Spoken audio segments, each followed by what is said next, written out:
More bad blood between Taylor Swift and Apple Music. So her latest album, 1989, will be available now on Apple's new streaming service. A few days ago, Swift wrote an open letter saying that she would pull her music because artists were not being paid during its free 3-month trial period.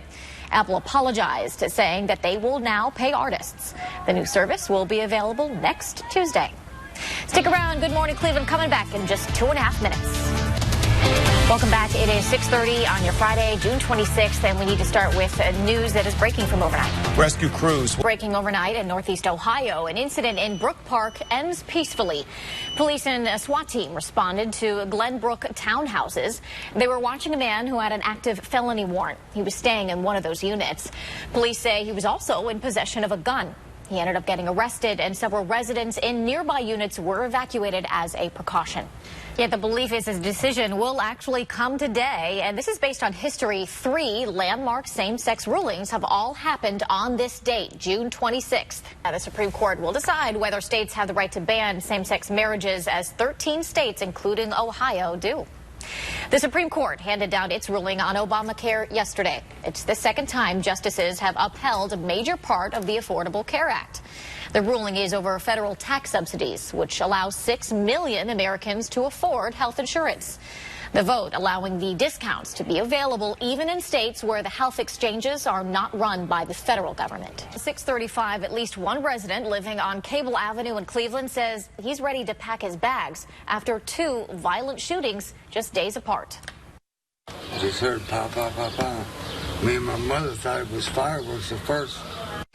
On Wednesday night, police say a 25-year-old Cleveland man shot a 30-year-old in the thigh and then stole his cell phone. That shooting happened just steps away from a Saturday shooting. 22-year-old Arthur Davis III died in that incident.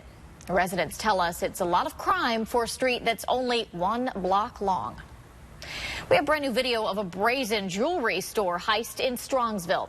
This happened yesterday morning at Jared. An employee telling police the man stole thousands of dollars worth of diamonds by stuffing them into a duffel bag. The suspect had a handgun and wore a mask. So far, no arrests in the case. It's not something you see every single day. Black bears making themselves right at home in Kirtland. Where this guy called me and told me there was a black bear going after his bird feeder because he was hungry. Makes sense, right? Well, that bear was spotted last week in a backyard near Kirtland, Chardon Road. Roger Gettig with the Holden Arboretum says that bears will appear in the spring. That's when cubs are old enough to become independent. So if you do the math, right about now, you've got a lot of young independent bears looking for new territory because mama said, go out, get out of here, this is my area. According to the Ohio Division of Wildlife, there are about 50 to 100 bears in the entire state. Ahead in this half hour, unknowingly infected, the stunning reason thousands of Americans are contracting HIV. Welcome back. Thanks for joining us. Lululemon is recalling 300,000 of these jackets for women, and apparently it's because the shirts' drawstrings are too elastic. The company says that when the strings are pulled, the hard tips whip back and hit people in the face. 7 people have already reported injuries from this. The Consumer Product Safety Commission says at least 20 styles of the company's tops and jackets have this same flaw. A small plane carrying people from a cruise ship has crashed in Alaska.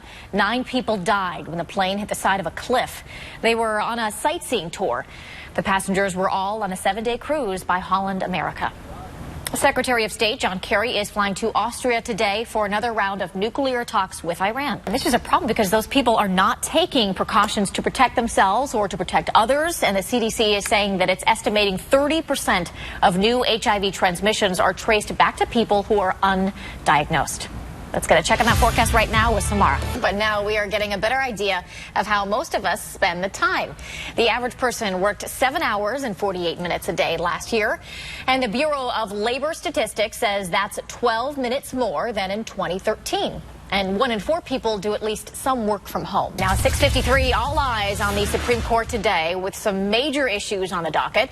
The one, though, we are all watching across Ohio, same-sex marriage. June 26th is on the books as a key date when it comes to same-sex marriage. It's why many believe a ruling in the case centered around a same-sex couple from Ohio will come today. On this date in 2003, a case decriminalized homosexuality. 10 years later, 2 more significant cases. So if history is any indication, today could be the day for Obergefell versus Hodges. The case centers around recognition by the state of Ohio of same-sex marriages performed in other states. The Akron man convicted of killing a New Franklin couple is mentally fit for execution. Cleveland.com says a judge made that ruling yesterday. Sean Ford's lawyers argued that his IQ was too low for him to be executed. On Monday, the judge will either accept the jury's death penalty recommendation or sentence Ford to life in prison. Ford was convicted for the 2013 murders of his ex-girlfriend's parents, Jeffrey and Margaret Schobert. Today, you can help a Portage Lake pub get back to business. Dano's Lakeside Pub caught fire early yesterday morning. It's been a fixture in this area for more than 20 years. People are now trying to help the owner rebuild. Dusty's Landing is holding a fundraiser today for the pub. The Cavaliers. Good morning. I'm reporting live here on East 113th off of Superior Avenue in Cleveland. We have breaking news this morning. A 7-week-old baby girl is missing. An Amber Alert has been issued. And just learned new information. Cleveland police are looking for this suspect, Ramon Ogletree. That is the name, Ramon Ogletree, in this case here, this Amber Alert case of a missing 7-week-old baby girl. This baby girl last seen wearing pink pants, according to this Amber Alert I'm seeing here, a pink shirt and red socks. This Amber Alert was just issued, I would say, about 15 minutes ago, but we first started hearing about this around 4 this morning at the scene here on East 113th in Cleveland. Police have been here. They have been talking to the mother of this baby. Also, they have been going in and out of this home, knocking on neighbors' doors. But this morning, we know police are looking for Ramon Ogletree in this Amber Alert case of a missing 7-week-old baby girl. Back to you. What is going on here? Well, Karina and Terrence, a plastic baggie just like this, filled with a mixture of sugar and powdered Kool-Aid, ended up getting a 14-year-old suspended from school for 5 days. 8th grader Iverson Sibley says that she was called into the main office after being caught on school security cameras trading the school's paper money for that plastic baggie inside a mixture of sugar with powdered Kool-Aid. Even though school officials realized that the white substance was not drugs, not cocaine, Iverson was still suspended. If I would have knew that, I would never, brought like Fun Dip or stuff to school like suckers, and if I knew we was going to get in this much trouble. I said, so she got suspended for basically having candy. No, it was sugar with Kool-Aid in it. I said, I'm waiting for you to explain to me what she got suspended for.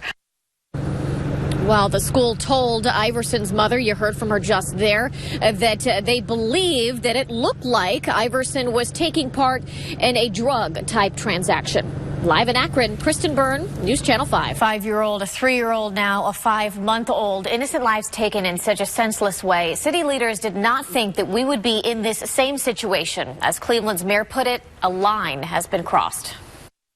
All these babies is getting killed for what? As soon as neighbors saw the police lights and sirens, they knew it couldn't be good. These kids don't ask for this. They're being taken out for what? The shock still hasn't settled. Hearing another child, a baby at that, had been shot in the city, let alone their backyard. Sickening, I'm sad. It's disgusting. What is it going to take before these animals begin to conduct themselves in a manner of how we're supposed to conduct ourselves? It has to stop. But what can the community do? A question we keep asking again and again. After now, a 3rd child killed in Cleveland's East Side in a month's time. We all share the same sentiment in that the line has been crossed. Mayor Frank Jackson on scene of this latest death, at times at a loss for words. What can you say? Other than the fact we all feel the same pain. The pain, though, he says, needs to fuel action. He says we desperately need federal help. Locally, we're losing the battle against gun violence. We introduced legislation and council passed some form of that legislation around responsible gun ownership. And we were immediately challenged in court, so we can't even enforce that. Something, though, Jackson knows has to change and has to change soon. Just to save them from these streets that has turned into a war zone. And that community frustration has turned into a feeling of powerlessness. The mayor sharing this story with us yesterday, saying that a local pastor had a meeting at his church just yesterday about fighting this violence. Everyone walked out of that meeting. Right then, they learned about another child being killed on Cleveland's streets.